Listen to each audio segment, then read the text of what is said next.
Bismillah. Welcome back, Zoo Crew. So, today we're going to be talking about one of my most favorite things in the world, One Piece. So, for those of you who are unfamiliar with One Piece, you're literally missing out on the greatest story ever told. But the reason we're going to talk about One Piece is it's a great allegory for life, and there's a lot of unique kind of situations that the Straw Hat crew goes through. And the main one we're going to be discussing today is the Alabasta arc, right? So I guess backtrack a little bit before we even get into what kind of brought this up, or yeah, would be.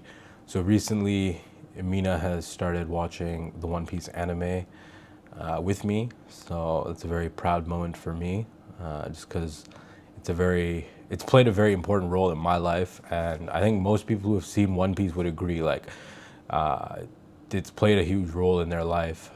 Really, like a lot of anime. This I think is why it's becoming so mainstream now. It's because people are finally giving it a chance and they're seeing it as a medium or an art form, not just like a cartoon made for kids, you know? So whether you're talking about like Naruto, Bleach, One Piece, Attack on Titan, Psycho Pass, like there's so many different animes with some great storylines, and like they make you think at a philosophical like level, you know, like they make you ask the deep questions about life or the big questions about life. And honestly, like if you're like scared to get into One Piece just because it's like 1200 some episodes almost, you're better off watching the live action first and getting a little bit of a taste of what the show's about, and then just waiting for the remake to come out, because the pacing, like, don't get me wrong, like I love the show, but like the pacing is terrible. Uh, I guess we shouldn't say it's terrible. It's just that like the way the world is now, like everything's so instant gratification, and like people just want everything quick, you know. And then like new anime that comes out, like Demon Slayer, etc. Like it's very fast paced, you know, like it's just action on top of action. Whereas like with One Piece, like it's very slow. The author Oda goes out of his way to like build the world, add the history, and then like foreshadow things, you know. So this is probably my like second or no, I guess this is gonna be like my third time around watching the whole series. Mind you, like the first few times that I watched it from like beginning to end, we weren't at like 1200 episodes, and I would use a filler list and like skip all of the filler episodes, you know? And even myself, like, shout out to Akshay. He's the main reason I ended up starting One Piece, right? Like, this guy told me, "Yo, you gotta watch One Piece." And I was like, yeah, no, I'm cool. And then, like, kept peer pressuring me and was like, yo, listen, like, you just gotta get past, like, that initial hump. So I think it's, like, the first maybe 5 episodes or so. Like, if you can't get past, like, I had to watch the first episode maybe, like, 6, 7 times before, like, obviously not, like, back to back, like, throughout years, and then finally I was like, you know what, like fuck it, I'm gonna watch this episode and then I'm just gonna like power through for a few more and see what the hype's all about. And I'm so thankful that I did, you know, literally the greatest story ever told. But yeah, so now, like, because I'm watching it with Mina, we're at the part where they're pretty much about to get to Alabasta. So those of you who have seen One Piece, you'll know like why I'm talking about Alabasta. So in this arc, Luffy and his crew come to this country, and it's about to erupt in a civil war, right? So there's a businessman, you could say, who is secretly trying to take over this whole country. And he has money, he has status, he has fame, and he has power. The main thing he wants is military might, right? So he runs an underworld organization of bounty hunters called Baroque Works. And this whole operation is very secretive. Nobody knows who the like other person is. They all operate with code names. Nobody's ever met the boss before.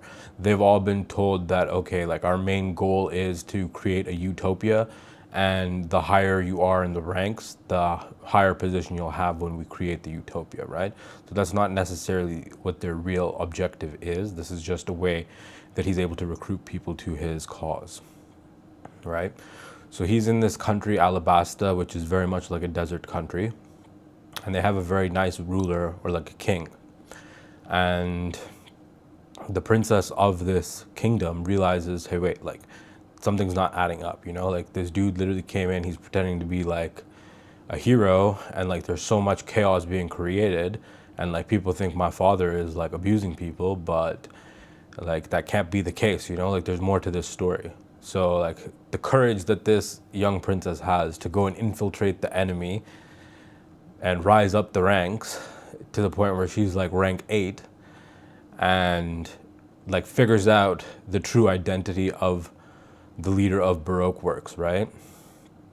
And then she ends up meeting Luffy and his crew of misfits, and then obviously like Mr. Zero, aka Crocodile, tries to wipe them out, take them out, because he doesn't want them to sabotage his plans, right?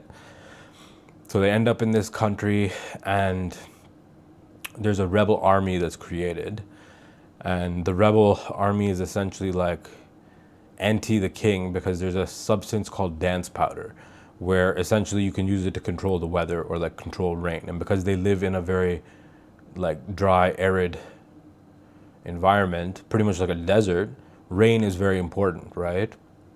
And water is like the source of life for everybody, you could say, all over the world, you know, even in our world. And because this dance powder is being used, it's always raining in the capital, and essentially it's stealing the rain from the surrounding cities. And people start to notice, like, hey, why is it always raining in the capital but nowhere else, right? And this is all by design. This is Crocodile's plan to frame the leadership as this evil, tyrannical person who is stealing from his citizens and abusing his citizens, you know? And then we get to, like, there's a whole bunch that happens in this story, but one way or another, like, Luffy comes in the mix, and then like we get some backstories, and we find out the reality of who the king is, how he operates. We find out kind of what Crocodile's character is and how he operates, right? And the real goal of his whole operation. So the crazy part in all of this is the princess like speaks up. She's trying to warn like people, because she's actually like a childhood friend of the leader of the rebel army, right? And because she's a princess, like the royal army should also listen to her. And like the armies are pretty much ready to clash and like fight to the death, and she stands in the middle, and she's like, no, this is not the reality. Like it's all like by design. Crocodile is manipulating us. He wants us to fight each other.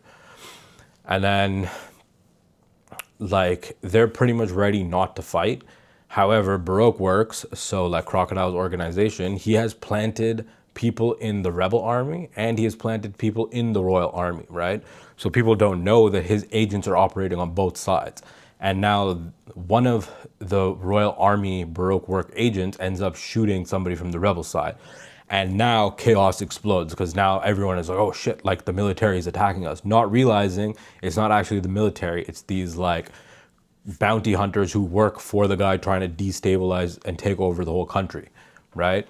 So this is what I mean. It's like a great allegory for Iran, because really we don't know what's going on, and the people of Iran are being used as pawns in like geopolitics, right? And every single person who's like quote unquote trying to help them has some kind of interest to gain. Like they're not there helping them for the people. They're there trying to gain access to the natural resources, whether that's the gold, the minerals, or the oil, right?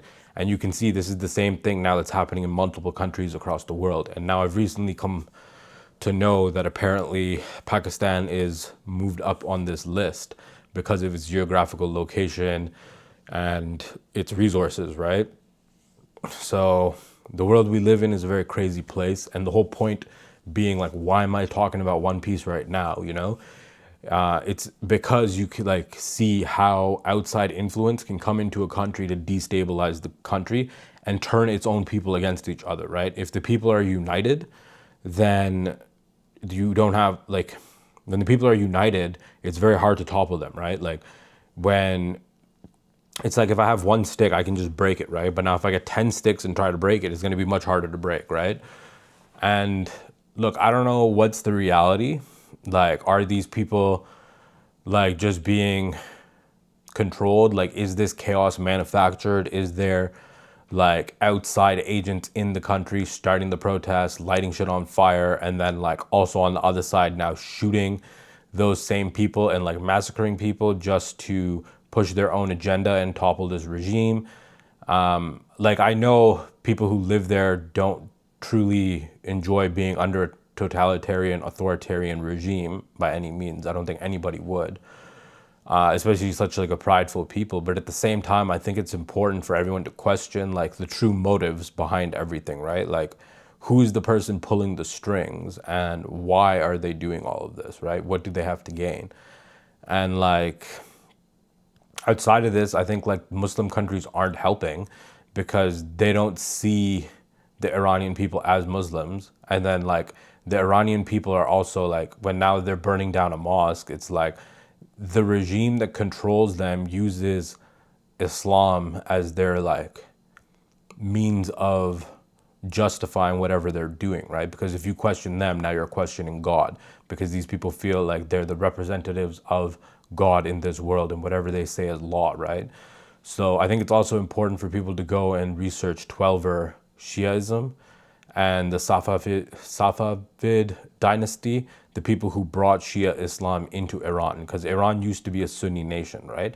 And even outside of this, like, I don't think like there should be Sunni or Shia. I think you have the Quran, you read the Quran, that's like the word of God, and then you follow that. Like, there shouldn't be any division amongst Muslims and like all of these little sects created, like, oh, we're the true Muslims. They're not the true Muslims, right? So I think like the version of Islam that the people in Iran have been like forcibly fed is not one that they agree with, and for like valid reasons, you know? And then outside of this, I think like the other Muslim countries are trying to distance themselves because they don't want to be seen as like extremists, or they don't agree with like Shiaism, right? So it's like, how can you claim to be Muslim and then watch like a whole country go down in flames just because they're a different type of Muslim, right? At the end of the day, your religion is between you and God. It's not between like any other person and you, or like for somebody to judge you, right? Like, the way you live is the way you want to live. And not everyone will be guided by God, you know? Like, certain people will be guided back to the right path and some people won't. Like, if you're too far gone, like, you won't come back to the right path, right? And the path, and like, this is what I mean about Islam. Like, it's the religion for lifelong learners. Like, you'll never be like, you have to constantly be seeking out the truth. You have to constantly be seeking out knowledge. And then like, again, like, there's two sides to this coin, or I guess three sides really. But the point is like, you have to seek out knowledge, and then you have to like poke holes in that logic, right? Even like if we look at Al-Ghazali, like, he put out a book and then like a year later put out a book contradicting everything he said in his earlier book, right? Because he's willing to like debate against himself and his own thoughts and like question his own beliefs to see like, okay, well, is this actually like true or is this not true, right? So you should be on a quest for truth, and you should watch One Piece, and you should watch all the other great animes out there, just because it'll help you to kind of see the reality of the world, you know? One Piece literally will show you the reality of this world and offer you entertainment at the same time, you know? So, Zoo Crew, that's it for today. If you took anything away from this video, it's that question everything. Do not just believe whatever you're being told, and don't judge other people because you don't really know what's the whole story, right? And like, don't allow people to create division amongst you. Don't allow people to create chaos in your life. When people create chaos in your life or they try to divide you, it's because you become easier to control. And why do they want to control you or your country? Because they have some kind of interest, vested interest in taking out, whether that's your resources, your leader, or your people, right? Because really, like, the Third World War has already started. It's a war of the mind, and this war is going to be fought over resources. So even us in Canada, like, as much as we think we're safe, we're not safe. We have the largest clean drinking water in the world, and when countries start to run out of water, people are going to be looking to invade us to take our water, right? So stay safe, you guys. Who knows? Maybe we're reaching the end of times. So be a good person, do your prayers, find God, get religion, and question everything. Peace out.